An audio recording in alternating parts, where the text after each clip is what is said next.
신약성경 누가복음 6장 39절부터 49절까지 말씀을 봉독하겠습니다. 예수께서 그들에게 또 비유 하나를 말씀하셨다. 눈먼 사람이 눈먼 사람을 인도할 수 있느냐? 둘이 다 구덩이에 빠지지 않겠느냐?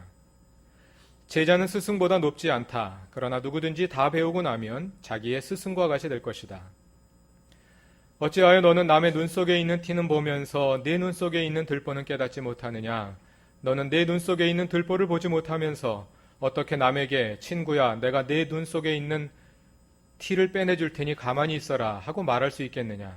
위선자야, 먼저 내 눈에서 들보를 빼내어라. 그리하여 그때에 내가 똑똑히 보게 되어서 남의 눈 속에 있는 티를 빼내줄 수 있을 것이다. 좋은 나무가 나쁜 열매를 맺지 않고 또 나쁜 나무가 좋은 열매를 맺지 않는다. 나무는 각각 그 열매를 보면 안다. 가시나무에서 무화과를 거두어 들이지 못하고 가시덤불에서 포도를 따지 못한다. 선한 사람은 그 마음속에 갈무리 해놓은 선더미에서 선한 것을 내고 악한 사람은 그 마음속에 갈무리 해놓은 악더미에서 악한 것을 낸다. 마음에 가득 찬 것을 입으로 말하는 법이다. 어찌하여 너희는 나더러 주님 주님 하면서도 내가 말하는 것은 행하지 않느냐?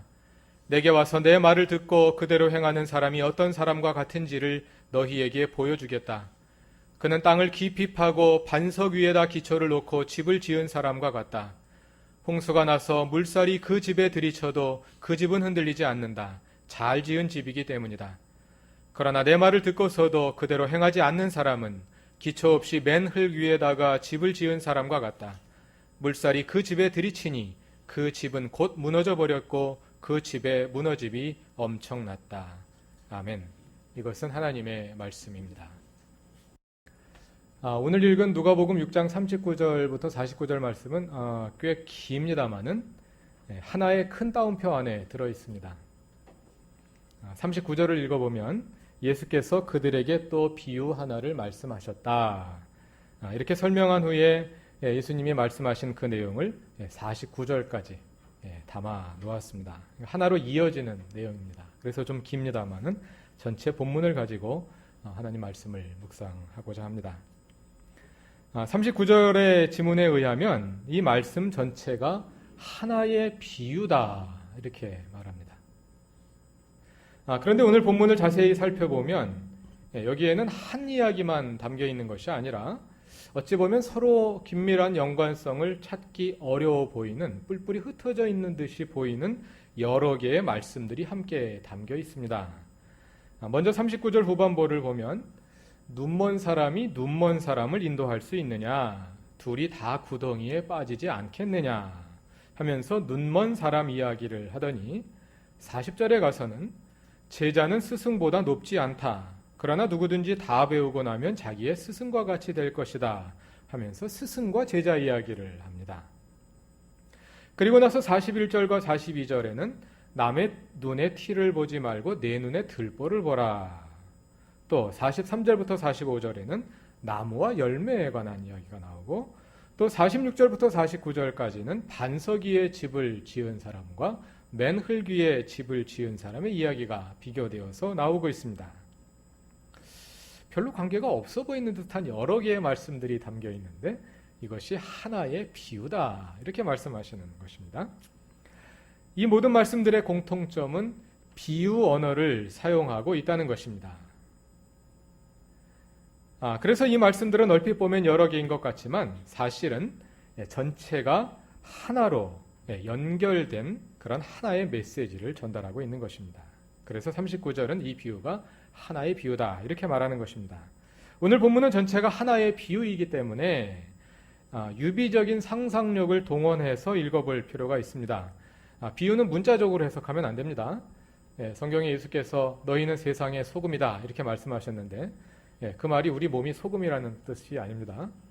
물속에 들어가서 오래 있으면 우리 몸이 녹아서 없어지는 것은 아니죠.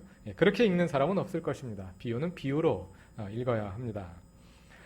비유로 그런 비유적인 상상력을 동원해서 읽어보면 서로 무관하게 흩어져 있는 것처럼 보이던 말씀들이 마치 하나의 실로 꿰어져 있는 구슬들처럼 그 말씀 전체를 관통하는 하나의 메시지에 의해서 엮여 있는 것을 발견하게 됩니다. 오늘은 그것을 한번 찾아보려고 합니다. 오늘의 본문은 제자됨에 관한 예수님의 설교의 일부분입니다. 그 상황이 6장 12절부터 기술되어 있습니다.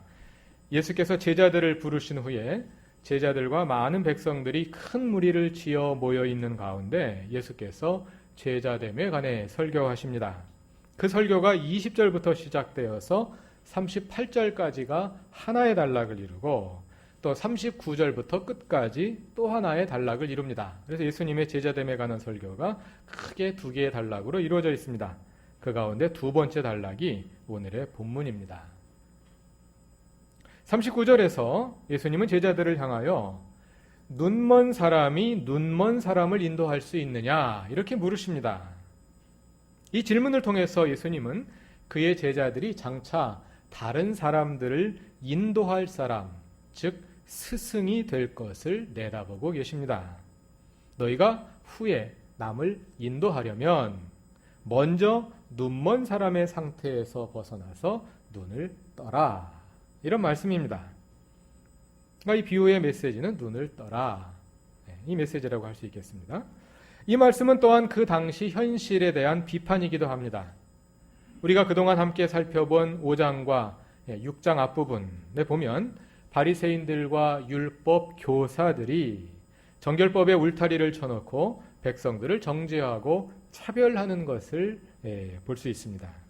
그 율법 교사들을 가리켜서 예수님은 눈먼 사람이 눈먼 사람을 인도하고 있다 하고 지적하시는 것입니다. 이어서 40절에서 예수님은 제자와 스승에 관해 말씀하십니다. 제자는 스승보다 높지 않다. 그러나 누구든지 다 배우고 나면 자기 스승과 같이 될 것이다. 너희가 지금은 배우는 제자의 자리에 있지만 그 자리에 머물지 말고 끊임없이 배움과 성장을 계속하여 스승과 같이 되라는 것입니다. 그래서 39절과 40절을 연결해서 읽으면 예수님의 메시지는 이런 것이라고 할 수 있겠습니다. 눈을 떠라. 그리고 스승과 같이 되도록 배우고 성장하라. 이것이 오늘 본문의 중심 메시지입니다. 그 다음에 이어지는 내용은 이 중심 메시지를 구체적으로 설명하는 것입니다. 눈을 뜨고 스승과 같이 되도록 배우고 성장해야 하는데 구체적으로 어떻게 그리야 할 것이냐 하는 것입니다. 41절과 42절에서 예수님은 우리가 눈을 뜨고 보아야 하는데 그 무엇보다도 너 자신을 보아라 이렇게 말씀하십니다. 이 자기 성찰이 우리의 배움의 시작이 되어야 한다는 것입니다. 이어지는 내용은 스승과 같이 되어가는 그 배움의 과정을 통해서 우리가 이루어 가야 할 것이 무엇인지를 보여주는데 먼저 43절에서 45절은 좋은 열매를 맺기 위해서 좋은 나무가 되어라 이렇게 말씀하시고 45절부터 49절에서는 반석 위에 지은 집과 같이 말씀의 기초를 튼튼히 놓으라고 말씀하십니다. 오늘은 이 말씀들을 하나씩 차근차근 짚어가면서 예수님의 말씀의 세계로 들어가 보고자 합니다. 39절부터 다시 살펴보겠습니다. 눈먼 사람이 눈먼 사람을 인도할 수 있느냐? 둘이 다 구덩이에 빠지지 않겠느냐? 우리말에도 백문이 불여일견이다. 100번 듣는 것보다 한 번 보는 것이 더 낫다. 이런 말이 있습니다만 복음서에서도 눈을 뜨고 보는 것은 깨닫는 것을 의미합니다. 진리를 깨닫는 것입니다. 말씀을 깨닫는 것입니다.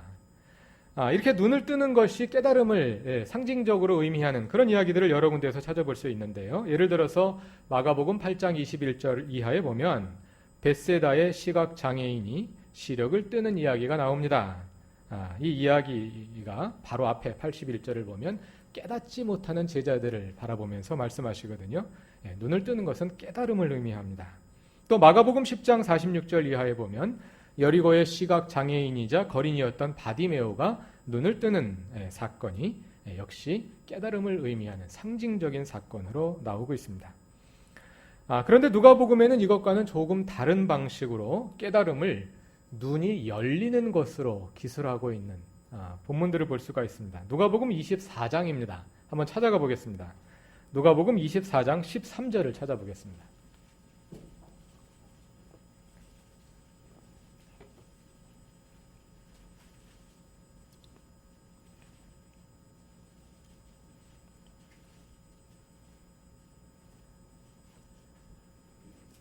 예수께서 십자가에 처형되신 후에 제자들 가운데 두 사람이 실망하여 엠마오로 내려가고 있습니다.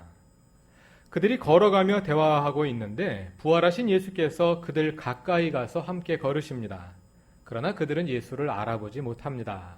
16절을 다 같이 읽어보겠습니다. 그러나 그들은 눈이 가려져서 예수를 알아보지 못하였다. 그들의 눈이 가려져 있습니다. 그들은 예수와 계속 대화하며 가다가 마을에 도착해서 예수를 자신들의 집에 초대하여 함께 음식을 먹습니다. 예수께서는 그 식탁에서 빵을 들어 축사하시고 떼어서 제자들에게 주십니다. 31절에 보면 그제서야 그들이 예수를 알아봅니다. 31절을 다 같이 읽습니다. 그제야 그들의 눈이 열려서 예수를 알아보았다. 눈이 열렸습니다. 그러나 그 순간 예수는 사라져 보이지 않습니다. 그리고 나서 32절에서 그들은 이렇게 말합니다. 32절을 다 같이 읽어보겠습니다. 그들은 서로 말하였다. 길에서 그분이 우리에게 말씀하시고 성경을 풀어주실 때에 우리의 마음이 우리 속에서 뜨거워지지 않았습니까? 여기에서 성경을 풀이하여 주셨다 이렇게 번역된 말이 헬라어 원문을 보면 성경을 열어주셨다 이렇게 되어 있습니다. 그분이 우리에게 성경을 열어주실 때에 우리의 마음이 뜨거워지지 않았습니까? 여기에서 열렸다, 열어주었다 헬라어 동사 아노이고 동일한 동사가 사용되고 있습니다. 같은 동사가 45절에도 한 번 더 나옵니다. 45절을 다 같이 읽어보겠습니다. 그때 예수께서는 성경을 깨닫게 하시려고 그들의 마음을 열어주시고 눈이 열리고 마음이 열리고 성경이 열립니다. 성경에 담긴 하나님의 진리를 깨닫는 것을 눈과 마음이 열리는 이런 상징적인 언어로 기술하고 있는 것입니다. 예수의 제자가 되기 위해서 우리는 먼저 이처럼 눈이 열리는 경험이 있어야 합니다. 눈이 열린다. 한자로 하면 개안이지요. 개안은 원래 진리를 깨달음을 의미하는 불교 용어입니다. 진리를 깨닫는 것을 불교에서도 본다고 말합니다. 그런데 불교에서 말하는 개안과 오늘 본문이 암시하는 눈을 뜨는 것 또는 눈이 열리는 개안은 조금 다릅니다. 불교에서는 대개 개안의 경험은 어느 순간 문득 갑자기 다가오는 것이라고 가르칩니다. 왜냐하면 불교는 무신론이기 때문에 신과의 관계보다는 그 진리 자체를 깨닫는 것이 더 중요합니다. 그런데 그 깨달음은 논리적인 사고를 통해서 점진적으로 도달하는 것이 아니라 논리적인 사고 그 자체를 극복하는 어느 순간에 갑자기 다가오는 것입니다. 그걸 해탈이라고 말하죠. 갑자기 오는 것입니다. 이렇게 불교에서 개안은 갑자기 오는 이 순간성이 강조됩니다. 물론 불교 내에서도 그 깨달음이 갑자기 오는 것이냐, 도노이냐, 아니면 점진적으로 오는 것이냐, 점오이냐 하는 논쟁이 있습니다만은 갑자기 온다는 것이 지배적인 불교의 아이디어입니다. 그런데 누가복음에서 말하는 개안, 즉 눈이 열림은 그와는 좀 다릅니다. 기독교 신앙의 근본은 어떤 이치에 있는 것이 아니라 하나님이라는 인격적인 존재에 있습니다. 그래서 기독교 신앙은 그 하나님이 먼저 우리에게 다가오셔서 우리와 관계를 맺으시고 우리도 그에 응답함으로써 하나님과의 관계를 유지해 나가는 것입니다. 그 다가오심은 어떤 사람에게는 갑작스러운 것으로 경험되기도 하지만 또 어떤 사람은 수십 년에 걸친 구도의 과정을 통해서 이루어지는 점진적인 것으로 나타나기도 합니다. 어떤 사람은 하나님을 갑자기 깨닫기도 하지만 어떤 사람은 하나님을 조금씩 알아가기도 합니다. 따라서 눈이 열리는 경험이 갑자기 일어나느냐 점진적으로 일어나느냐 도노이냐 점오이냐 이것은 기독교 신학의 관건은 아닙니다. 크게 중요한 문제는 아닙니다. 그것보다 더 중요한 것은 그 눈 열림이 우리의 노력의 결과로 나타나는 것이 아니라 오직 하나님의 주도하심으로 하나님의 은혜로만 이루어진다는 것입니다. 하나님이 열어주시지 않으면 하나님이 스스로를 우리에게 보여주시지 않으면 우리가 하나님을 볼 수 없다는 것입니다. 계시, 하나님이 열어 보여주시는 것입니다. 우리 스스로 눈을 뜨는 것이 아니라 하나님이 우리의 눈을 뜨게 하셔서 개안하게 하셔서 하나님을 보여주는 것입니다. 이것이 더 중요한 것입니다. 우리의 신앙에서 하나님을 눈을 뜨고 하나님을 아는 것, 그것은 하나님과 관계를 형성하는 것을 의미합니다. 그 관계는 지속적인 것입니다. 눈을 뜨는 것도 중요하지만 비유적으로 말하자면 계속해서 시력을 유지하는 것도 중요합니다.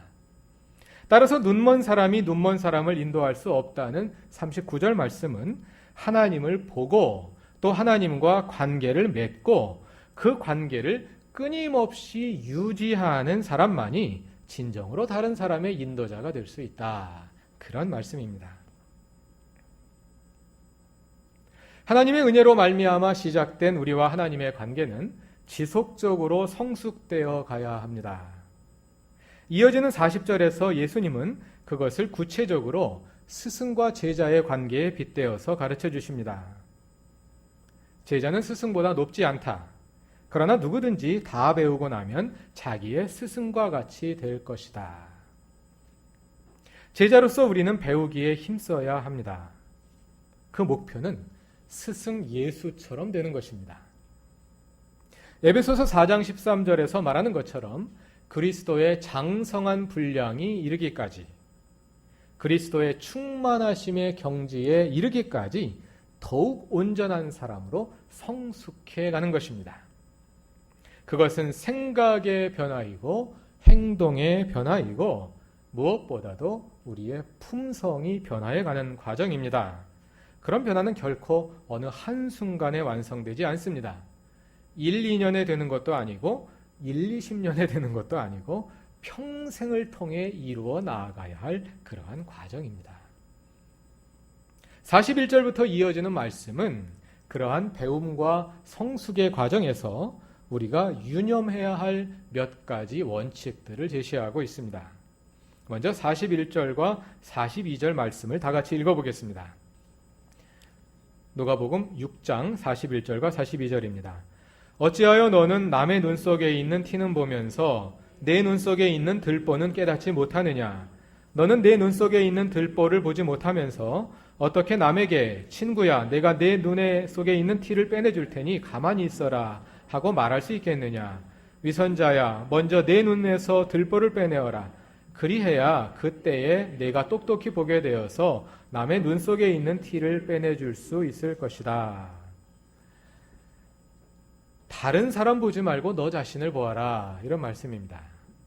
앞에서 눈을 뜨라고 했는데 눈을 뜨고 먼저 자기 자신을 들여다보라는 말씀입니다. 남을 고치려 하지 말고 나를 고치라는 것입니다. 그런 사람이 다른 사람의 인도자가 될 수 있습니다. 다른 사람을 인도하는 것은 다른 사람의 잘못을 고쳐주는 것이 아니라 내 잘못을 고침으로 모범이 되는 것입니다. 스승은 다른 사람을 고치는 사람이 아니라 스스로를 고치는 사람입니다. 그 다음에 이어지는 43절에서 45절 말씀은 나무와 열매의 유비를 사용해서 우리의 사람됨과 행위의 관계를 설명하고 있습니다. 좋은 나무가 나쁜 열매를 맺지 않고 또 나쁜 나무가 좋은 열매를 맺지 않는다. 나무는 각각 그 열매를 보면 안다. 가시나무에서 무화과를 거두어들이지 못하고 가시덤불에서 포도를 따지 못한다. 선한 사람은 그 마음속에 갈무리 해놓은 선더미에서 선한 것을 내고 악한 사람은 그 마음속에 갈무리 해놓은 악더미에서 악한 것을 낸다. 마음에 가득 찬 것을 입으로 말하는 법이다. 여기 44절을 보면 예수께서 나무는 각각 그 열매를 보면 안다 이렇게 말씀하십니다. 이 구절을 잘못 읽으면 그 사람의 행동을 보고 그 사람의 인간됨을 판단할 수 있다 이런 말씀으로 읽을 수 있습니다. 그렇게 읽는 것은 내 눈 속에 들보를 보지 않고 남의 눈 속에 티를 보는 읽기 방법입니다. 이 본문은 그렇게 읽으라고 주신 말씀이 아닙니다.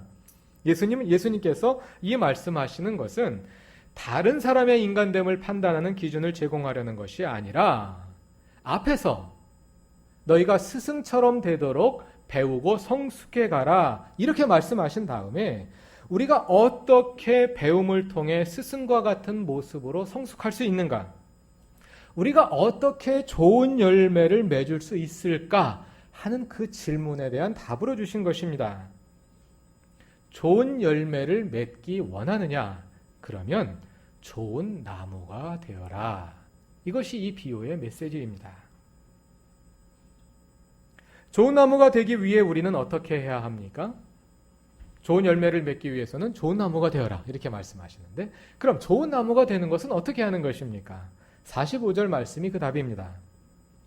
선한 사람은 그 마음속에 갈무리 해놓은 선더미에서 선한 것을 내고, 악한 사람은 그 마음속에 갈무리 해놓은 악더미에서 악한 것을 낸다. 마음에 가득 찬 것을 입으로 말하는 법이다. 마음에 선을 쌓으라는 것입니다. 그것이 좋은 열매가 되는 것입니다. 그러면 그렇게 쌓인 선으로부터 선한 열매가 맺힐 것이라는 말씀입니다. 마음에 선을 쌓는다는 것은 아마도 성품을 변화시킨다는 말씀일 것입니다. 마음속에 도사리고 있는 미움과 절망과 시기와 질투를 비롯한 모든 악을 씻어버리고 사랑과 희망과 배려와 용서와 같은 선한 마음을 쌓아 그리스도의 성품으로 변화되어 가라는 것입니다. 그것이 스승과 같은 모습으로 성숙하기 위해서 우리가 계속해야 할 배움의 내용입니다. 그 배움은 교육과 훈련으로 이루어집니다. 모르는 것을 알게 되는 배움뿐만 아니라 그 배운 바 진리가 우리의 뼛속에 스며들게 하는 훈련의 과정이 있어야 합니다. 우리가 매주일 오후에 전교인 성경 공부를 하고 있습니다마는 그 가운데 어떤 부분들이 계속해서 반복되어 갑니다. 아마 어떤 분들은 오늘도 똑같은 얘기구나 하면서 실증을 느끼실 수 있을지 모르겠습니다. 그러나 훈련은 반복입니다. 테니스를 잘 치려도 똑같은 훈련 동작을 반복해야 됩니다. 탁구를 잘 치려고 해도 똑같은 동작을 반복해야지 그 자세가 나옵니다. 신앙도 똑같은 자세를 반복해야지 그 자세가 나옵니다. 훈련은 반복입니다. 우리가 스승 예수와 같은 모습으로 성장하지 못하는 이유는 몰라서 그럴 수도 있지만 더 많은 경우는 훈련하지 않기 때문입니다.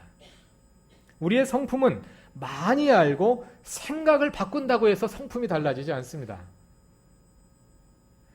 사람의 생각을 바꿀 수 있습니다. 생각이 바뀌는 경우들을 봅니다. 행동이 달라지는 것을 봅니다. 그러나 성품이 달라지는 것을 보기는 정말 어렵습니다. 성품을 바꾸기 위해서는 계속된 훈련이 있어야 합니다. 마음속에 선을 갈무리하는 훈련입니다. 나무가 달라져서 좋은 나무로 변화되는 훈련입니다. 그 훈련이 우리 가운데 계속되길 바랍니다. 마지막으로 46절부터 49절에는 반석 위에 지은 집과 맨흙 위에 지은 집의 비유가 나오고 있습니다. 마태복음에는 모래 위에 지은 집이라고 나오는데 누가복음에는 맨흙 위에 지은 것으로 나옵니다. 그 말이 그 말이겠죠. 기초가 부실하다는 이야기니까요. 46절부터 49절까지를 같이 읽어보겠습니다. 어찌하여 너희는 나더러 주님 주님 하면서도 내가 말하는 것은 행하지 않느냐? 내게 와서 내 말을 듣고 그대로 행하는 사람이 어떤 사람과 같은지를 너희에게 보여주겠다. 그는 땅을 깊이 파고 반석 위에다 기초를 놓고 집을 지은 사람과 같다. 홍수가 나서 물살이 그 집에 들이쳐도 그 집은 흔들리지 않는다. 잘 지은 집이기 때문이다. 그러나 내 말을 듣고서도 그대로 행하지 않는 사람은 기초 없이 맨흙 위에다가 집을 지은 사람과 같다. 물살이 그 집에 들이치니 그 집은 곧 무너져 버렸고 그 집의 무너짐이 엄청났다. 예수님은 여기에서 행한다는 말씀을 3번이나 반복하시면서 행함을 강조하십니다. 그래서 이 말을 얼핏 들으면 행위주의를 설파하는 말씀처럼 이해할 수도 있습니다. 그러나 잘 읽어보면 이 말씀은 행위 그 자체를 강조하는 것이 아니라 믿음과 행위의 일치를 말하는 것입니다. 46절을 보면 너희는 나더러 주님 주님 하면서도 내가 말하는 것을 행하지 않느냐 이렇게 말씀하십니다. 이 말은 우리가 통성 기도할 때 주여 주여 하면서 소리를 지르는 그 상황과는 조금 다릅니다. 그런 상황이라면은 우리 교회는 통성 기도를 잘 안 하기 때문에 우리한테 해당 사항이 없는 말씀이 되겠습니다. 이 말은 예수를 주님으로 고백하는 우리의 신앙 고백을 말하는 것입니다. 너희는 예수를 주님으로 고백하면서 왜 예수 말씀대로 살지 않느냐는 것입니다. 예수가 주라고 고백하는데 왜 너희의 삶 속에선 예수가 주가 아니냐? 이렇게 물으시는 것입니다. 믿음과 삶의 일치를 요구하시는 것입니다. 또 47절을 보면 내게 와서 내 말을 듣고 그대로 행하는 사람이 어떤 사람과 같은지를 보여주겠다 하고 말씀하십니다. 한쪽에는 예수의 말씀을 듣는 들음이 있고 다른 한편에는 그 말씀을 행하는 행함이 있는데 이 둘 사이에, 들음과 행함 사이에 일치가 이루어져야 한다는 말씀입니다. 이 집의 비유는 앞에 나온 나무와 열매의 비유를 염두에 두고 읽을 수 있습니다. 어떤 사람은 예수를 주님이라 고백하면서 예수님 말씀대로 따르지는 않습니다. 왜 그럴까요? 말로는 주님이라 고백하지만 실제로는 예수를 주로 믿지 않는 것입니다. 나무가 나쁘기 때문에 열매도 나쁜 것입니다. 어떤 사람은 예수님의 말씀을 듣고도 그대로 행하지 않습니다. 왜 그럴까요? 듣기는 하지만 믿지는 않는 것입니다. 믿음이 없으므로 행함이 나올 수도 없는 것입니다. 따라서 이 비유가 말하는 반석은 행위의 반석을 말하는 것이 아니라 믿음의 반석이요 말씀의 반석을 말하는 것입니다. 예수를 주님으로 믿는 진정한 믿음의 반석 위에 예수의 말씀의 반석 위에 집을 지은 사람은 그 기초로부터 그리스도인다운 삶이 나온다는 것입니다. 그것이 스승 예수처럼 되기 위해 성숙해가는 말씀입니다. 설교가 조금 길어졌기 때문에 말씀을 간단히 맺으려 합니다. 지금까지 살펴본 예수님의 설교 속에서 우리는 두 사람의 모습을 발견할 수 있습니다. 한 사람은 눈먼 사람입니다. 그는 배우지도 않고 그래서 성장하지도 않습니다. 늘 남의 눈 속에 있는 티만 찾아냅니다. 그는 부실한 나무와 같아서 그 마음속에 갈무리 해놓은 악더미에서 늘 악한 것을 냅니다. 그는 기초 위 없이 맨 흙 위에 집을 지은 사람과 같아서 홍수가 나면 물살이 그 집에 들이쳐서 곧 무너져 버립니다. 현실의 고통에도 종말의 심판에도 그는 견디지 못합니다. 또 한 사람은 눈이 열린 사람입니다. 그는 배우기에 힘써서 늘 성숙해 갑니다. 그는 다른 사람의 잘못을 찾기보다 먼저 자신을 살피고 내 눈 속의 들보를 빼내기에 힘씁니다. 그는 좋은 나무와 같아서 마음속에 갈무리 해놓은 선에서 늘 선한 것을 내며 삽니다.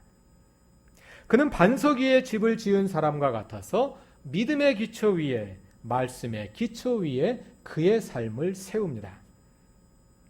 그래서 홍수가 나서 물살이 그 집에 들이쳐도 그 집은 흔들리지 않습니다.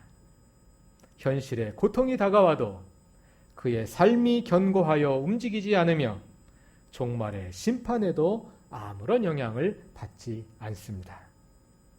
그는 그렇게 스승 예수처럼 성장해 갑니다. 여러분은 둘 중 어디에 속하십니까? 그리고 어디에 속하는 사람이 되기를 원하십니까? 다 같이 기도드리겠습니다. 하나님, 반석 위에 지은 집과 같은 사람들이 되기 원합니다. 예수를 주님으로 부르는 우리의 고백이 진정한 고백이기를 원합니다. 우리에게 들려주신 하나님의 말씀이 우리 가운데 살아나고 우리의 삶을 통해 실현되기를 원합니다. 우리의 마음속에 선을 갈무리하고 그렇게 쌓인 선더미로부터 늘 선한 향기를 내며 살기 원합니다. 우리는 연약하오니 주 되신 하나님께서 우리를 주관하시고 이끄시고 우리를 통해 아름다운 열매를 맺어 주옵소서. 예수님의 이름으로 기도드립니다. 아멘.